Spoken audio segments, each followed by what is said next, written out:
Yo, what's going on? Popenyco back with another video, and today we got a very special video. Today we got a movie reaction, movie time. Yes, sir. Today we got the man who sold his soul to the devil, Robert Johnson. And I've actually heard this guy because in my Led Zeppelin reaction, what song was it? I did a reaction to a song where they were actually paying homage to this dude, a legendary blues guitarist from like, I don't know what year was it, 2030s, 40s? I don't know. It was like he was a really super early blues guitarist, but they're paying homage to him in this song, Traveling Riverside Blues. I think that's the reaction that I did. And a lot of people were talking about Robert Johnson in that song and how that they got inspiration from Robert Johnson, and Robert Johnson being this, very mysterious, legendary figure that nobody really knew about. But apparently he sold his soul to the devil. But we'll just see. This is a video, I don't know. I just want to see some, background information on Robert, see what they're talking about. And did he sell his soul? Let's see.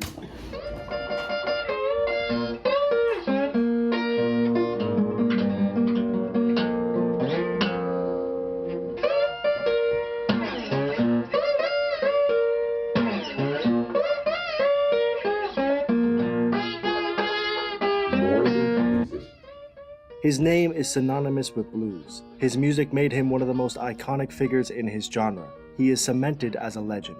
And yet, very little is known about Robert Johnson. 29 songs, 2 verified photographs, and hundreds of unanswered questions. Johnson's life, his story, and his artistry is wrapped in mystery to this day, but his music resonates with millions. However, Johnson wasn't always a brilliant musician. In fact, he was considered to be relatively untalented, even up until his early 20s. Allegedly, he improved rapidly on the guitar, so much so that a legend was born that Johnson sold his soul to the devil so that he could become a master of the guitar. Johnson passed away under mysterious circumstances at 27 years old, giving birth to the infamous 27 Club and adding yet another question mark onto his already confusing story. Wow. He was in the 27 Club? Robert was born on the 8th of May, 1911, to parents Julia Dodds and Noah Johnson in Hazelhurst, Mississippi. His mother had already given birth to 10 kids with her husband Charles, but Robert was born out of wedlock, illegitimately, and had a father who he most likely never met or spoke to. His stepfather, Charles, was a reasonably successful landowner, but after getting into a dispute with a lynch mob, he was forced to move to Memphis, and Robert would eventually be sent there to live with him until he was around 8 or 9 years old. At that age, he moved back to Mississippi to live with his mother and her new husband, Dusty Willis. In his teenage years, Robert began to gain an interest in music and dabbled in some different aspects of it. He learned the basics of the guitar from one of his brothers, and he was cited as being a talented harmonica player. We can also assume that he was writing songs and singing during this time. But all of this wasn't very appealing to his new stepfather, who wanted him to work on the plantation fields.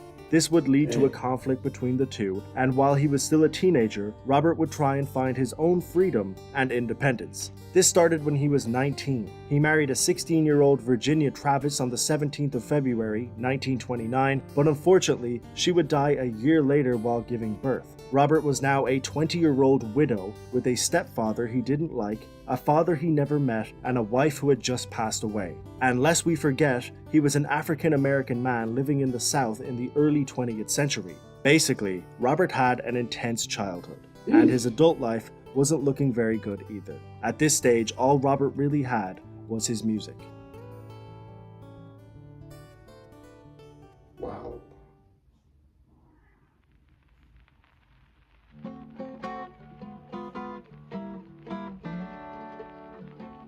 It was around this time that legendary blues icon Son House moved to a town that was near where Robert lived.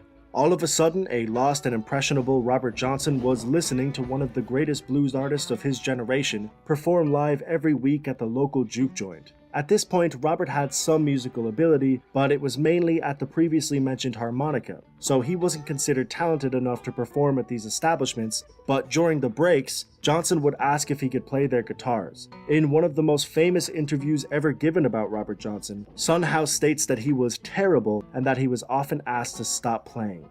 Wow. He'd follow me and Willie around on Saturday night, Willie Brown.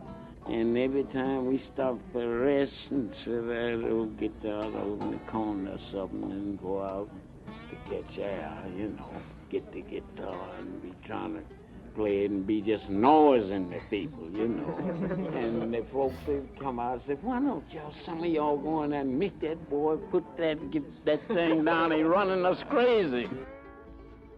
Johnson may have been in the correct environment to observe the music he wanted to play, but because of his lack of resources and the ridicule he was subjected to when he attempted to perform, he was in the wrong environment to learn. This may have been the reason he left. He did remarry in 1931, but that didn't stop him from traveling around the South for about a year. This is a confusing space of time that is responsible for many of the myths revolving around Johnson. Some people speculated that he left to try and find his biological father, while others believed that he was exclusively focusing on improving his craft. But the other theory, and strangely the most popular one, is that Robert Johnson made a deal with the devil.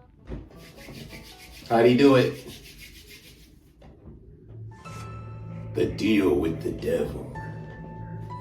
The story goes that Robert Johnson went to a local crossroads with his guitar before midnight. He started playing his songs, and at midnight, the devil appeared. The devil took the guitar and tuned it, played a song, and gave it back to Johnson. This was the transaction, the turning point for Johnson as a musician. He had given up his soul to the devil himself and was a master of guitar. But with this, his soul was doomed to hell and an untimely demise was in his future. The reason people believe that this is what happened is because of a man named Liddell Johnson, who in 1971 said that this was the way to sell your soul and that his brother Tommy had actually done this. There was no relation between Tommy and Robert, but that didn't stop people from taking this tale and attaching it to Robert's name.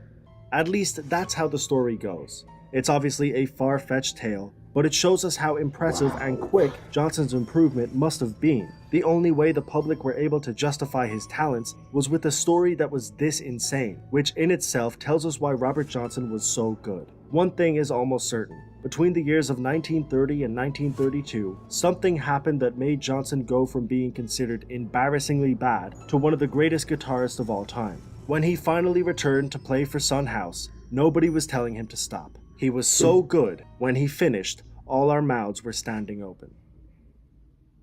Johnson took his new talents and began traveling with fellow artist Johnny Shines, where he improved his craft even further, but he still hadn't recorded anything and his talents were being wasted. It was the mid-1930s and his second wife had passed away. Johnson was determined to record and make a name for himself. He went into a man named H.C. Spears' store, who worked for the ARC record label. Finally, in November of 1936, Johnson was in a studio recording the first of his almost 30 songs. He would continuously return to record until the summer of 1937. He made okay money doing this and had amassed a small but loyal fan base, but Johnson wasn't a household name by any means. His music had some dark undertones. Songs like Me and the Devil Blues, If I Had Possession Over Judgment Day, Hellhound on My Trail, and of course, Crossroad Blues. Dark themes like hell, the devil, and death were prominent in his music, and this did nothing but add fuel to his already dark image. But this was par for the course for blues. These weren't new thematic explorations, they were cemented attributes of the genre, but people emphasized Johnson's dark lyrics to add to the narrative, even though there were hundreds of similar acts doing the same thing. Regardless, the recordings were done, and unfortunately, that would be Johnson's entire discography, because a year later, he would die. Wow. Let me guess, they don't know how he died. On the 16th of August, 1938, Robert Johnson, aged 27, was found dead. Very little is known about the specifics of his untimely demise. In fact, the actual date he died wasn't discovered for another 30 years when music journalist Gail Dean Wardlow found his death certificate. It didn't have any cause of death, so we weren't given any answers in that department, but of course, there are theories. The first theory, which is the most plausible and the most boring, is that Robert died from untreated syphilis that he had inherited from one of his parents. It was a common problem for low-income families at the time, and it's entirely possible that Johnson was a victim of this. But if you haven't figured it out yet, nothing is ever black and white with Robert Johnson. And as you probably expected, there is a second theory that Johnson was murdered. Johnson had been performing for a few weeks at a country dance that was only 15 miles away from where he was found. Allegedly, he was flirting with a married woman at these dances. Her husband gave Robert a drink, but Sonny Boy Williamson, a fellow musician and friend of Johnson, slapped the drink out of his hand and told him that it was dangerous to accept drinks from unknown people. Johnson was angry at Williamson for doing this, and he accepted a second drink from the husband, which he did consume. Williamson wrote an account about this, and he was a well-respected figure of the blues community who had a confirmed association with Johnson, so it is entirely possible that he was telling the truth. Whether Johnson was actually poisoned is a different story altogether. However, Robert Mac McCormack, a notable blues researcher, claimed that he tracked down the man who killed Johnson and actually got a confession from him. He declined to reveal the name or release the confession, which seems like a strange thing to do. If you were a blues researcher and found out who killed one of the genre's biggest icons, it's very strange that you wouldn't release that information. But these accounts and statements have made this second theory more believable, and a lot of people do believe it to be true. Either way, the end result was the same. Johnson had passed at the young age of 27, with very few answers as to what happened, concluding his already insane life with an ending that was incredibly unfortunate and untimely, but morbidly fitting for such a mysterious and interesting character. Some of his friends, associates, and peers wouldn't find out about his death for a long time, not until they looked for him and realized through word of mouth that he was gone. It seemed as if Johnson would fade into obscurity. For 2 decades after his death, he remained a relatively unknown figure in the music world, but in 1961, Columbia Records released the album, King of the Delta Blues Singers, a compilation of Johnson's work that would achieve immense success and bring his music to a wider audience. It was widely considered to be one of the greatest albums of all time, and it solidified Johnson as a blues legend. He was finally recognized, and while he wasn't able to enjoy the fruits of his labor, the world could enjoy his work and admire his greatness. His dream of becoming one of the greatest blues artists of all time was finally realized.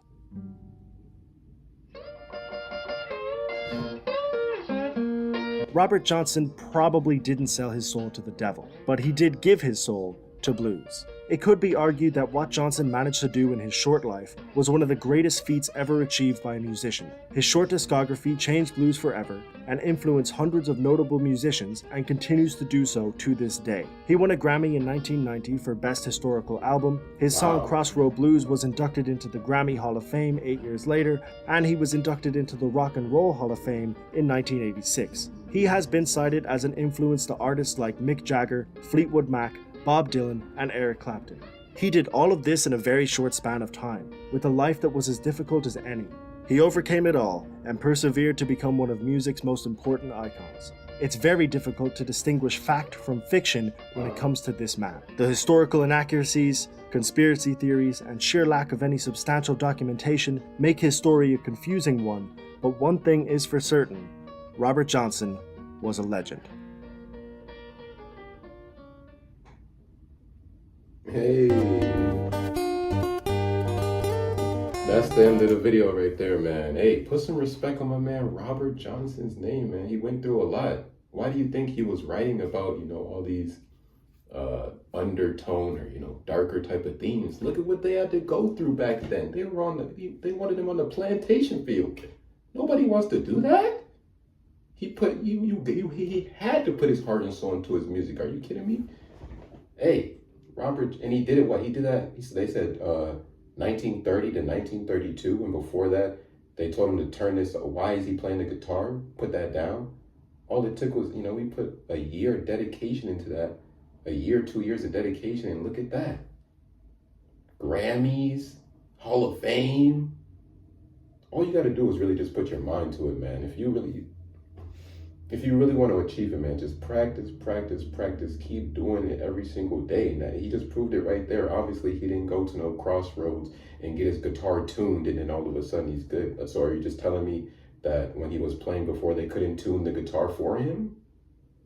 Like, the devil is not sitting around playing guitar. Come on, man. But hey, you got to respect the legends, They only got 2 pictures of this dude. Those music videos were fake? I thought those music videos were actually him, but they only got 2 pictures of him. Hey, if you really put your heart and soul into something, man, you can get it done. Whatever it is, even in hard times like that. The dude lost 2 wives. He was on a plantation, he was getting disrespected left and right, because back in those days, you think today's bad. Back in those days, they were saying whatever and whatever to, African Americans, people of color, and, just getting mistreated on the daily for nothing. So for him, even back then, just to make it out of that, and now, his name's being recognized. They only care about you when you pass away, sadly. Dang, man, it's crazy. But yeah, it's amazing. He had no cause of death, but the dude knew how he died and didn't want to say it. That's weird to gatekeep that. But hey, we know his name, and the legend is going to continue. One of the greatest, they call him Delta Blues legend. And yes, sir. Hey, he gave his soul to blues, and yeah, it paid off because a lot of people, like I was saying, Led Zeppelin, I'm sure a lot of other bands, like you were saying, Fleetwood Mac, Bob Dylan, all these huge names took influence from this dude. He didn't even put that much time into it. All these other people, they've had tens of decades and decades and decades to stack up music. He only had a couple years, really. And he was a part of the 27 Club. Come on, man. You really put your energy and time in that. You put your faith and everything into that. Practice every single day. I mean, you can go from being called trash. Everybody got to start somewhere. You can go from being called trash to Grammys, all type of stuff. So, yeah, very inspirational video right there. And he didn't sell this. But, hey, I'm gonna see you guys in the next one, man. If you made it this far, thanks for watching. I'll be back on another video very soon. Like, subscribe,